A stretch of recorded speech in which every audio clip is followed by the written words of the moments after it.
Finally, the content distribution market. The global market for content has always seen change, but over the last 10 years, we've seen kind of massive change. In the US alone, scripted series production has increased about 150% since 2010. And right now it looks like 2019, there was over 500 new series, which is phenomenal. It's growing again.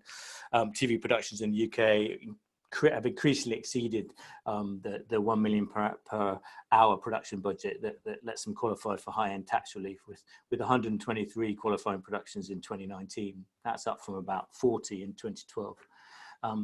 And more recently, digital service provision, kind of its acceleration has and the activity of everybody from Netflix and the fan companies have changed the way people justify their investment and contributed to this, with SVODs, with Netflix's activity pretty relentless, and their spend to exceed 17 billion in 2020, as we understand it, with a big focus on foreign. And I think the India spend alone is $400 million. I think the period's unclear, but 2019, 2020.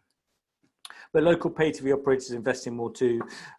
We've talked about kind of Movistar, Sky, and Viaplay, but they're not slowing down. Alibaba is another example of someone evolving their strategy. Their spend on their own produced content now is going to be taking 50% of their budget, which is doubling from its share in terms of what it was from 2018 to 2019. And they're increasing their export volumes as well, selling through to clients in Southeast Asia and to some extent to Netflix. But there's still a good market for distribution out there, as broadcasters continue to respond and try to meet the needs of the consumers. That there's still a vibrant market for distribution. Well, there's some signs that US series may be finding it even harder in selected European markets from the 2018-19 TV season, and the original production NIFs may be impacting third-party acquisition budgets. Our data is still showing a good market of over 250 services in just these 14 markets. The share of where that content is going is evolving as the presence of local SVOD players and some innovation, very limited in this case, and AVOD shows more change in the market. Netflix fell out of the acquisition market really with the 18-19 new season shows, with their focus on production. In 2017, that 23% of share of sales to global SVOD, that was 17% of that was Netflix, and in 2018 that was down to 6%. But whilst that's going on, local SVOD picked up a lot of content. As we show with free TV, all broadcasters are increasingly enhancing their usage, and this data now includes pay as well. And this is important as it underpins the increased value in the first sale through the fact that they're using it more, and the changing shape of productions finances. Usage and USPs impacted the value between windows, and what this shows you here is the flow of content from the first window to the second window, which is a key area, not just because lots of distributors have got content that's come out of its first window with SVOD and they're able to sell a second window, but it's key because what this shows you is all shows with two windows, and it shows that there is a flow. And although the majority of second window shows are going to SVOD, there is a flow after SVOD to TV, which is the area where people are so unsure of the value and so unsure of what to do.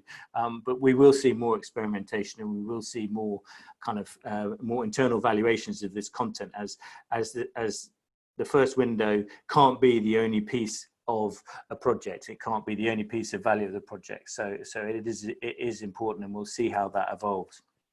Finally, it's now difficult to separate production from any discussion about distribution, which brings us on maybe to more critical issues arising from the pandemic at the moment, but helped by all of the supporting factors with finance, tax credits, risk, and all the different competition.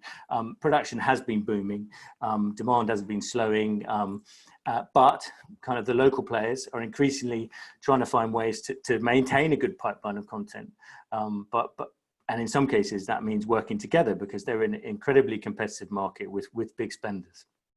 And by working together, they can improve their leverage in the market. But that is not always easy. Agreeing to have the same vision for a project and getting all the commercials together, it has never been easy. And the pandemic has lots of potential implications for businesses, but the direction of travel prior to it was that the higher end of the market was increasingly an area limited to the global streamers.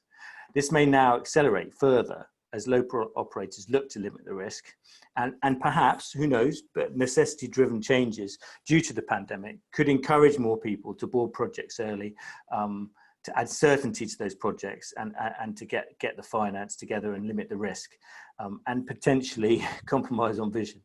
But ultimately, it may be the streamers that capitalize as others struggle with less certain funding models, and we may end up with a much clearer tiers of content in budgetary terms and clearer definitions of who works in each area.